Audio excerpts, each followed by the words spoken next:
Hello दोस्तों, welcome to Rankine academy. मेरा नाम है प्रशांत पूजन और हम पढ़ रहे हैं ग्राम समाज एवं विकास। आप लोगों ने देख लिया होगा कि हमने ग्राम समाज एवं विकास जो कि यूपी लेखपाल का एक महत्वपूर्ण पार्ट है, जिसमें से 25 क्वेश्चन आने वाले हैं आपके यूपी लेखपाल के पेपर में। ठीक है ना। तो हमने ग्रामीण सामाजिक विकास, जो हमारे ग्राम समाज एवं विकास का पहला चैप्टर है ग्रामीण सामाजिक विकास, उसका हमने थ्योरी पार्ट पूरा अच्छे तरीके से कंप्लीट कर लिया है। ठीक है ना। रैंकाइन एकेडमी पे प्लेलिस्ट में आपको सारी वीडियो मिल जाएंगी। अब हम जो ग्रामीण सामाजिक विकास, जैसा कि हमने आपसे वादा किया था कि जो भी परीक्षा की दृष्टि से महत्वपूर्ण प्रश्न हैं, जो भी पिछले वर्षों में आए हुए प्रश्न हैं ग्रामीण सामाजिक विकास के, वो सभी हम डिस्कस करने वाले हैं। तो 1 से लेकर 25 तक जो भी महत्वपूर्ण प्रश्न हैं जिनके आने की संभावना काफ़ी प्रबल है, उनको हम डिस्कस करने जा रहे हैं। ठीक है ना। आप लोग काफ़ी ध्यान दीजिएगा इस पे। ग्रामीण सामाजिक विकास के लिए किन क्षेत्रों में विकास आवश्यक है? प्रश्न क्या है कि ग्रामीण सामाजिक विकास, प्रश्न को ध्यान से देखिए। जो गांव का सामाजिक विकास है उसके लिए किन क्षेत्रों में विकास करना आवश्यक है? ऐसे कौन कौन से क्षेत्र हैं जो यदि विकसित हुए, जिनका विकास हुआ तो जो गांव का समाज है उसका विकास होगा। ठीक है। तो प्रथम है स्वास्थ्य, सेकेंड है शिक्षा, थर्ड है पेयजल और चौथा है ये सभी।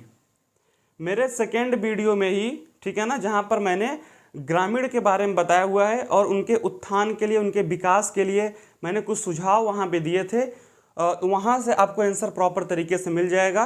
तो हमारा जो स्वास्थ्य है, जो ग्रामीण लोगों का स्वास्थ्य है, वहाँ पे जो हॉस्पिटल है वो यदि विकसित हो जाए, स्वास्थ्य सुविधाएं अच्छी हो जाएं, तो ग्रामीण का जो समाज है वो विकास करने लगेगा।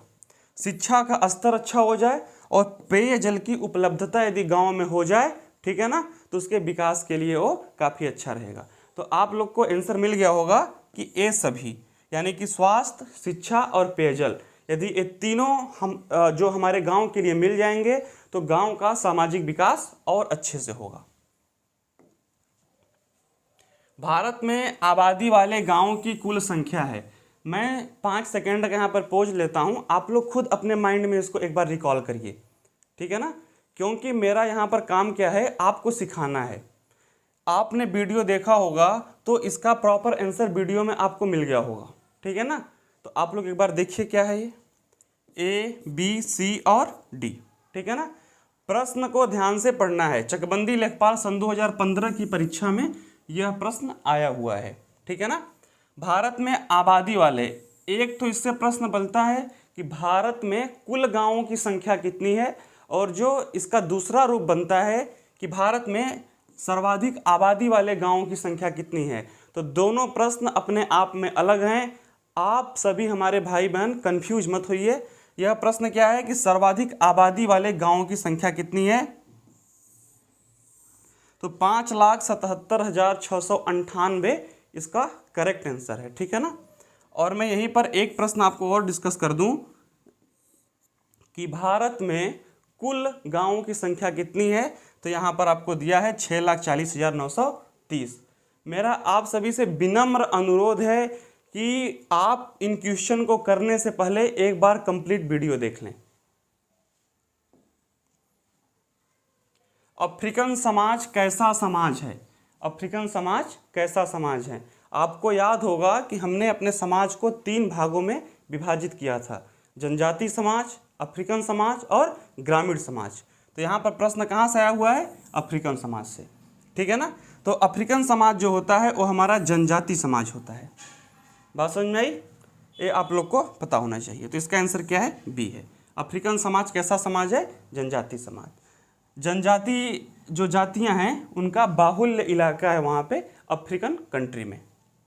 निम्न में से कौन ग्रामीण सामाजिक विकास में सहायक हो सकता है? ठीक है ना। हम यदि अपने गांव का विकास करना चाहें तो ऐसे कौन कौन से तथ्य हैं जिनमें यदि विकास हो जाए, ठीक है ना, जिनकी सुविधा अच्छी हो जाए तो हमारे गांव का विकास हो जाए। प्रथम है रोजगार सृजन। सृजन का अर्थ होता है निर्माण करना। सृजन का अर्थ क्या होता है? निर्माण करना या फिर बनाना। ठीक है ना। आप लोगों ने पढ़ा होगा कहीं कि जो हमारी चिड़िया होती है अपने घोंसले का सृजन करती है। ठीक है ना, सृजन यानी कि बनाना।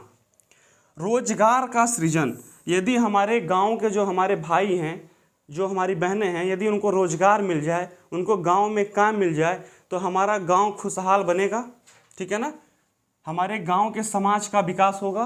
तो यह कथन बिल्कुल सत्य है। यदि रोजगार का जो सृजन है गांव में हो जाए तो गांव में खुशहाली आएगी, ग्रामीण समाज हमारा उत्थान करेगा।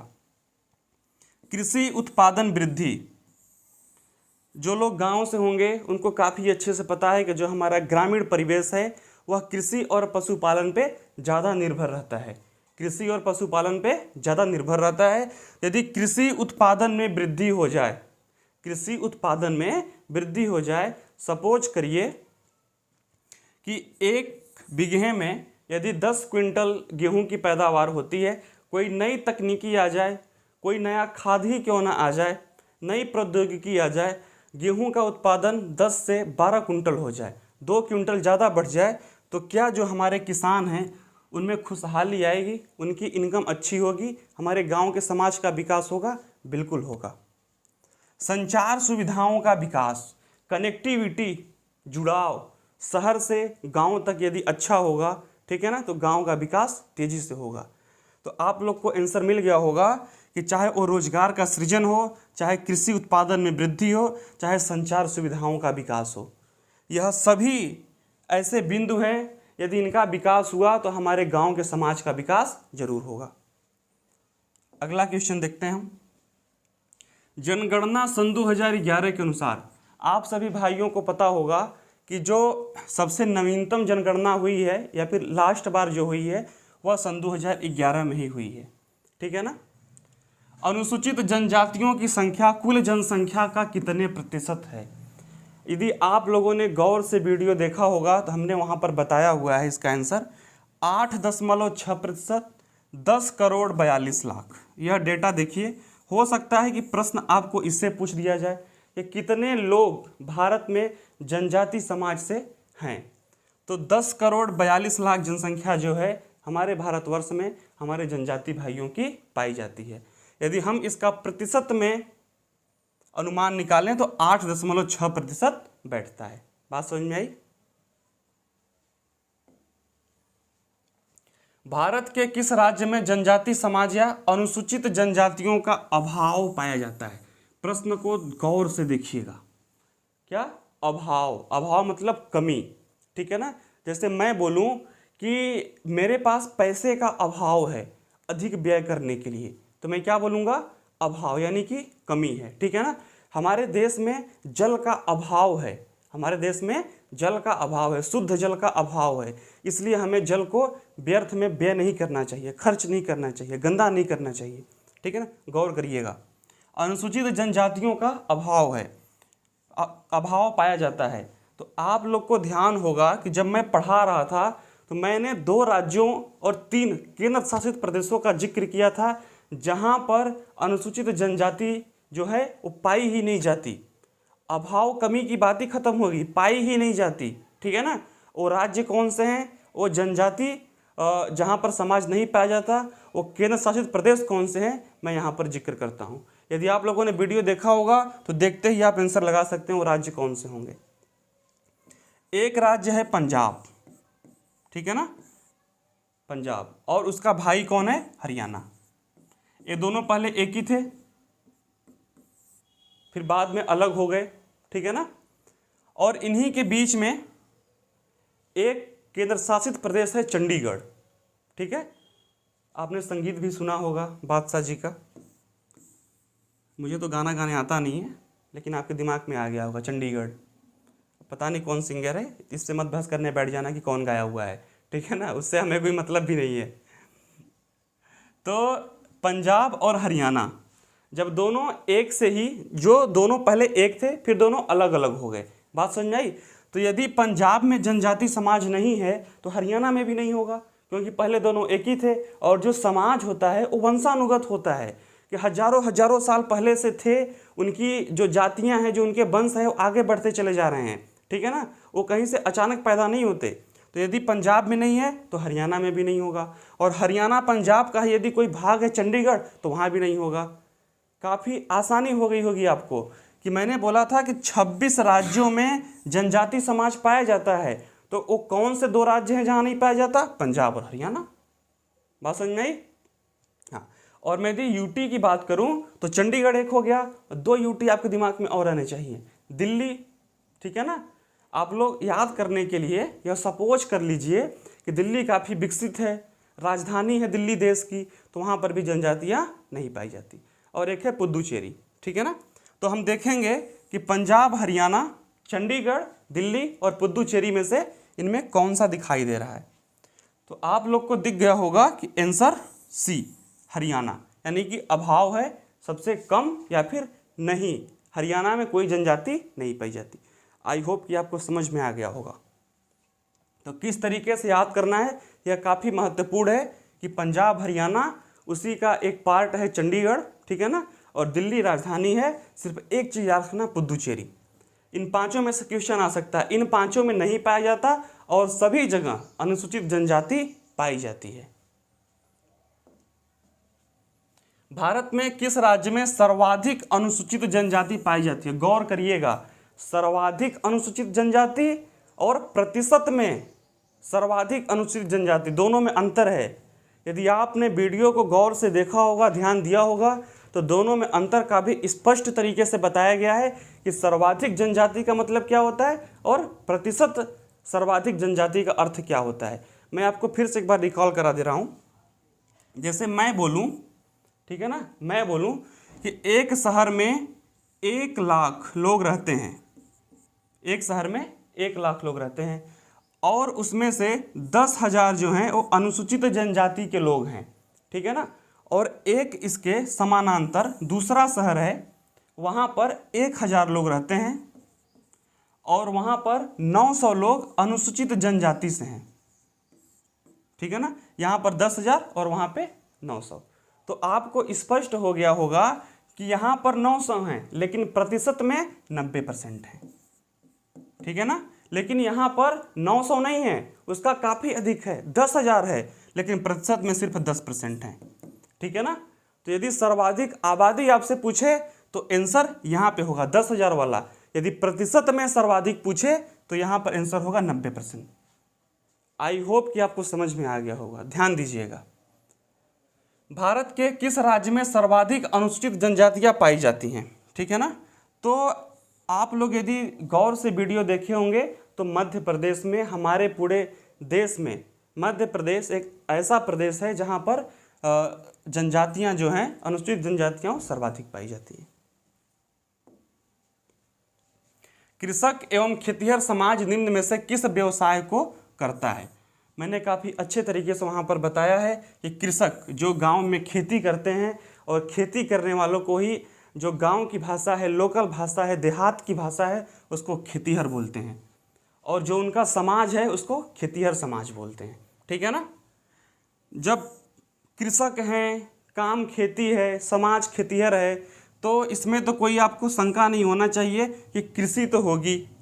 पशुपालन मैंने बताया था, मत्स्य पालन भी मैंने जिक्र किया था, कुक्कुट पालन, मधुमक्खी पालन, ये सब जो पालन होते हैं यह मुख्य कार्य होते हैं हमारे गांव में। जो लोग रहते हैं, जो हमारे गांव के कृषक होते हैं, यह सब कार्य उनके मुख्य कार्य हैं।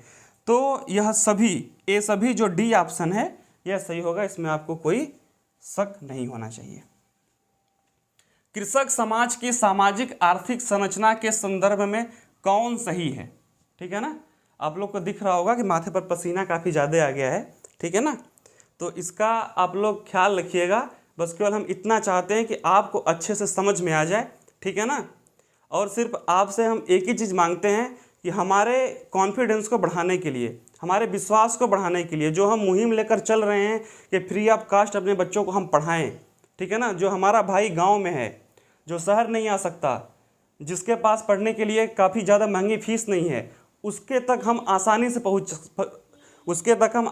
पहुंच सकें, ठीक है ना। तो उसके लिए आप लोग को सिर्फ एक काम करना है कि रैंकाइन एकेडमी को सब्सक्राइब कर देना है, ठीक है। और हम कंटिन्यू, हम आपको भरोसा दे रहे हैं कि हमारी टीम रात दिन मेहनत करके आप लोग के लिए काम करेगी। तो यहाँ पर क्या है, कृषक समाज की सामाजिक आर्थिक संरचना के संदर्भ में कौन सा सही है। तो यहाँ पर क्या है, सादगीपूर्ण जीवन। मैंने आपको बताया था कि जो कृषक समाज होता है वो काफ़ी सादगीपूर्ण जीवन अपना करता है, ठीक है ना। नमक रोटी जो भी है ताव से खाएगा, ठाठ से रहेगा। बात समझ में आई? हाँ। एकता की भावना तो कूट कूट के भरी होती है गांव में, ये तो आपको पता ही होगा, ठीक है ना। देखो यार, शहर से तो ज़्यादा ही होती है, ठीक है ना। अब कुछ लोग बोलेंगे नहीं मेरे पड़ोसी तुमसे झगड़ा करते हैं, ठीक है ना, लेकिन भाई याद रखना कि वहीं पड़ोसी दौड़ के आएंगे जब तुम्हें कुछ काम लगेगा। तो परिवार की भूमिका, ऑफकोर्स परिवार की जो भूमिका होती है वो एक सम्मिलित भूमिका होती है परिवार की हमारे गांव में। तो यह सभी जो ऑप्शन है वह करेक्ट है। ये काफ़ी आसान सा प्रश्न था। कृषि समाज में परिवार की भूमिका किस रूप में पाई जाती है? मैंने बताया था, मैंने अपने चैप्टर में भी कराया हुआ है, प्रजनन इकाई के रूप में, ठीक है ना। पुत्र है तो घर वाले चाहते हैं कि एक उसका भी पुत्र हो, हमारा वंश है वो आगे बढ़े, ठीक है ना। तो यह तो बेसिक सी बात है। बाल पोषण इकाई में परिवार की देखरेख, खान पान, इन सब चीज़ों में अग्रसर रहते हैं। आर्थिक इकाई के रूप में अब परिवार को चलाना है तो पूरा परिवार मिलकर कुछ कार्य तो करेगा ही, आर्थिक, ठीक है ना। आर्थिक मतलब इनकम करना, आय करना। तो यह सभी ऑप्शन इसमें होंगे। देखिए, हो सकता है कि वीडियो थोड़ी सी बड़ी हो जाए, लेकिन हम पूरी जानकारी यहाँ पर देने का प्रयास कर रहे हैं, ठीक है ना। उसके बाद आपको कोई डाउट नहीं होना चाहिए। पर्यवेक्षी कृषक वह होता है, मैं आपको पर्यवेक्षी शब्द का पहले तो अर्थ बताता हूँ, यह थोड़ा सा अलग अर्थ है। पर्यवेक्षी शब्द थोड़ा सा अलग अर्थ है। आपने वीडियो में देखा होगा कि मैंने एक जगह जिक्र किया है सामंती और जमींदार, ठीक है ना। यह सामंती और जमींदार का पर्यायवाची इसको समझ सकते हैं पर्यवेक्षी का। सामंती जमींदार के पास जो भूमि का दायरा काफ़ी बड़ा था, तो वो लोग करते क्या थे कि लोगों को थोड़ी थोड़ी भूमि देते थे कार्य करने के लिए। उनके यहाँ मजदूर कार्य करते थे, ठीक है ना। भूमि की माप करता था, उसके पास अधिक भूमि थी, ठीक है ना। स्वयं भूमि पर काश्त करता था, काश्त मतलब खेती बाड़ी करना, कार्य करना, ठीक है ना। श्रमिकों से काश्त करवाता था, बिल्कुल सही बात है। अब किसी के पास 1000 एकड़ ज़मीन है, ठीक है ना, पहले होते थे, आज़ादी के पहले होते थे, ऐसे कुछ नियम कानून बने थे। जब मैं आपको दूसरा विषय पढ़ाऊंगा तो वहाँ पर मैं आपको विस्तार से बताऊंगा, और दूसरा विषय कौन सा होगा आपको बहुत जल्दी पता चल जाएगा। भूस्वामी ऑफकोर्स होता था, ठीक है ना।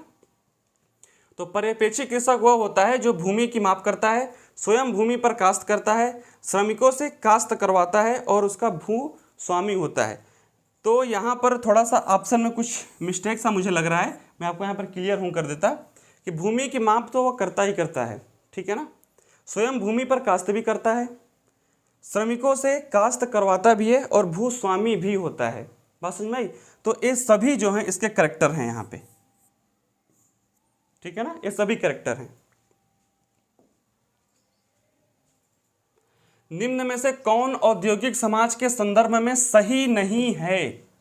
मैंने औद्योगिक समाज काफी अच्छे से डिफाइन किया था कि जटिल सामाजिक संरचना, ठीक है ना, होती है। औद्योगिक समाज की जो संरचना होती है वो जटिल होती है। इनका जो सामाजिक आचार विचार है, रहन सहन है, पहनावा उड़ावा है, खान पान है, वो सामान्य नहीं है, ठीक है ना। वो एक अलग तरीके का होता है, डिजाइनर कपड़े पहनते हैं लोग, ठीक है ना। काफ़ी बड़ी बड़ी गाड़ियों में, भाई साहब मुझे तो गाड़ी का उतना पता नहीं है, मैं भी आपकी तरह ही हूँ, ठीक है ना। तो बड़ी बड़ी गाड़ियों में भी वो चलते हैं। आप लोग देखे होंगे कहीं बड़े बड़े होटल में, जहाँ पर सुनने में आता है कि 1000, 2000, 5000 की चाय मिलती है, वहाँ पर बैठते हैं। तो इनका जो संरचना है, सामाजिक संरचना, वो सामान्य नहीं है, वो क्या है, जटिल है। एकाकी परिवार में लोग बहुत ज़्यादा बिलीव करते हैं, ठीक है ना। हम दो हमारे दो, 2-3 पीढ़ियों साथ में होने का इनका चक्कर नहीं होता, और इनके लिए संभव भी नहीं होता, क्योंकि प्रत्येक व्यक्ति अलग अलग कार्य करता है, तो वो लोग अलग अलग जगह पर रहकर कार्य करते हैं। अनौपचारिक सामाजिक नियंत्रण, ठीक है ना। अनौपचारिक और औपचारिक दोनों शब्द अलग अलग हैं। औपचारिक का मतलब कि ठीक है, होता है, और अनौपचारिक का मतलब कि नहीं होता है। यदि मैं अनौपचारिक को परिभाषित करूं तो मैं ऐसे बोल दूं कि इनके ऊपर सामाजिक नियंत्रण का प्रभाव बहुत अधिक नहीं होता, ठीक है ना। और औपचारिक सामाजिक नियंत्रण यदि मैं बोलता तो मैं यह बोलता कि इनके ऊपर नियंत्रण है। तो इसमें औपचारिक और अनौपचारिक में कंफ्यूज नहीं होना है। तो इनके ऊपर नहीं होता। इनको आप बोलो कि भाई साहब आप अपनी कंपनी के लिए, आप अपनी फैक्ट्री के लिए पेड़ मत काटो, ठीक है ना, प्रकृति की रक्षा करो, कागज़ बनाकर क्या होगा, तो इनके लिए कोई वो चीज़ें नहीं होती है, ठीक है ना।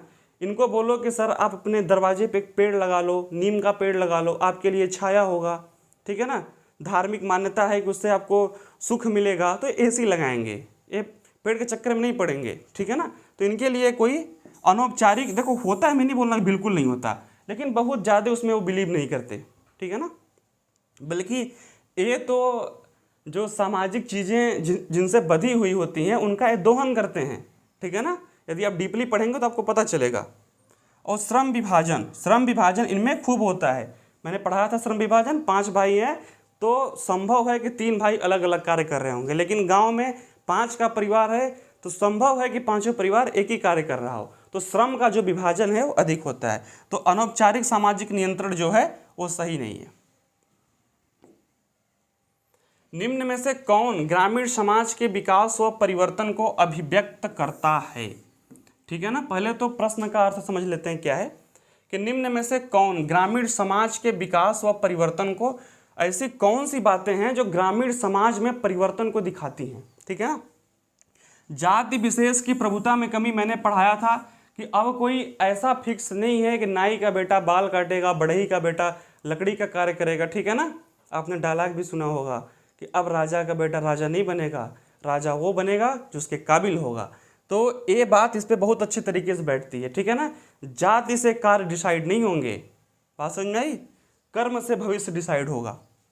परिवार के मूल कार्यों व आदर्शों में बदलाव, परिवार जो करता आ रहा था ऐसा जरूरी नहीं है, ठीक है ना। हो सकता है कि किसी का परिवार किसी के घर मजदूरी करता आ रहा हो, लेकिन उसका बेटा पढ़ लिख के लेखपाल भी बन सकता है, ठीक है ना, और आईएएस भी बन सकता है, यानी कि जिस चीज़ की वो तैयारी करना चाहे उस चीज़ की तैयारी कर सकता है। ऊंच नीच की भावना में बदलाव, आप लोग को लग रहा होगा कि नहीं सर गांव में अब भी है, मैं मानता हूं अब भी है, लेकिन उनमें कमी आई है। यदि आप लोग पुरानी बुक को पढ़ें तो आपको चलेगा स्तर पता कि ऊंच नीच की भावना का स्तर कितना ज़्यादा था, कितनी विकट परिस्थिति थी हमारे देश में, ठीक है ना। ये एक असाध्य रोग की तरह था हो गया, लेकिन अब ऊंच नीच की भावना में काफ़ी ज़्यादा कमी आ गई है, ठीक है ना। उपरोक्त सभी बिल्कुल सही बात है, ये सारे पक्ष जो हैं वो ग्रामीण समाज में बदलाव के साक्षी हैं। निम्न में से कौन से कार्य जमींदार के स्वभाव में निहित पाए जाते हैं। जमींदार का जो स्वभाव होता है, जमीन की देखभाल करता है वो, जमीन की देखभाल करता है। श्रमिकों से काम करवाना उसका कार्य है। कम पारिश्रमिक देना, देखो यार आपने पुरानी फिल्मों में देखा होगा ना, राजा साहब आ रहे हैं, डांट भी रहे हैं, 2-4 थप्पड़ भी लगा रहे हैं, ठीक है ना। तो क्या ऐसे रुद्र स्वरूप को देखकर आपको लग रहा है कि आप उनसे अधिक पारिश्रमिक मांग लोगे। जो मजदूर वर्ग है, जो दबा कुचला समाज है, जो उनके यहाँ कार्य कर रहा है, जो उनके पैर छू रहा है, ठीक है ना, उनके आगे आंख मिलाने की उसकी हिम्मत नहीं है, उठ के खड़ा होने की उसके अंदर साहस नहीं है, क्या वो अधिक पारिश्रमिक उनसे मांग लेगा? नहीं मांग पाएगा। मैं नहीं बोल रहा हूँ कि सब ऐसे थे, लेकिन कुछ लोग ऐसे थे जिनका स्वभाव था कि कम पारिश्रमिक देना, और कम पारिश्रमिक देने वालों जो लोग थे उनकी संख्या अधिक थी, ठीक है ना। इसलिए ये सभी यहाँ पर ऑप्शन ठीक होंगे। देखो मेरा जो वो है, मैं सिर्फ पढ़ाता हूँ, ठीक है ना, और इस तरीके से बोलता हूँ कि आपको समझ में आ जाए। किसी की भावना को ठेठ पहुँचाना मेरी कोई इच्छा नहीं है, ठीक है ना। मैं सिर्फ इसलिए बोलता हूँ कि आपको ईजिली समझ में आ जाए, और कोई और बात नहीं है। समाज के ग्रामीण कारीगरों में से कौन लकड़ी के हल का निर्माण करता था? सिंपल सी बात है, लकड़ी, बढ़ई, ठीक है ना। ग्रामीण समाज में संपत्ति के अचल रूप में कौन नहीं पाया जाता है? मैंने संपत्ति को 2 भागों में विभाजित किया था, चल संपत्ति, अचल संपत्ति, ठीक है ना। अचल यानी कि जो चल नहीं सकता, जो संपत्ति फिक्स है।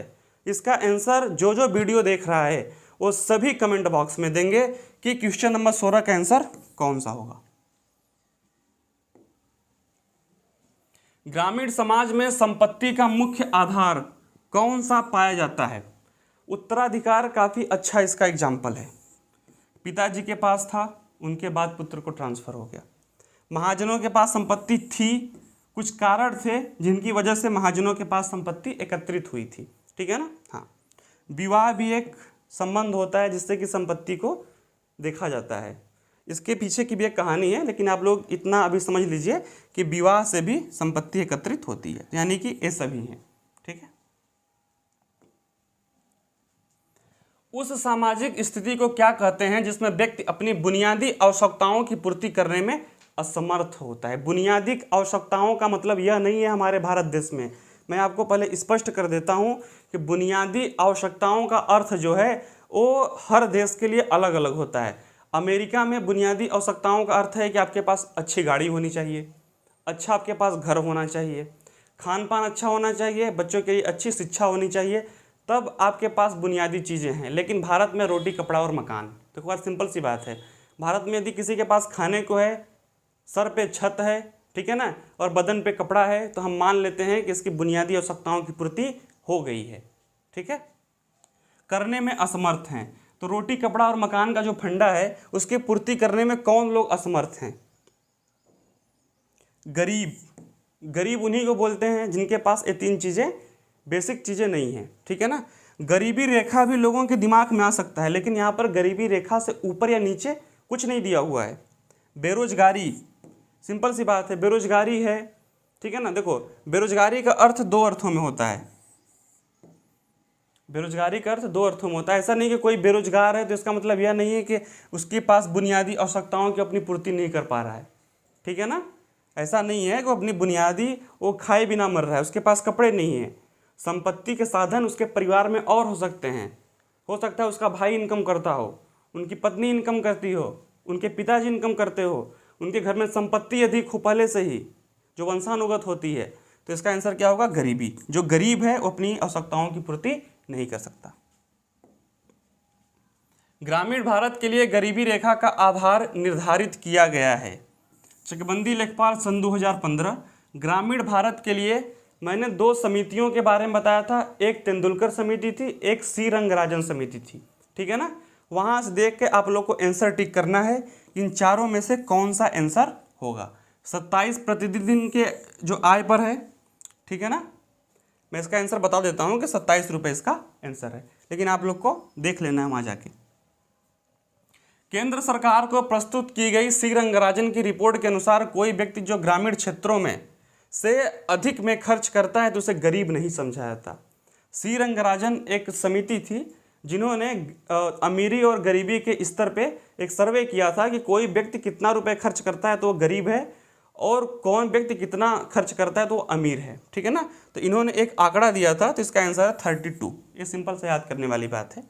गांव और शहर के लिए दोनों आंकड़े अलग अलग हैं, इस बात को ध्यान रखिएगा। 32 और 37।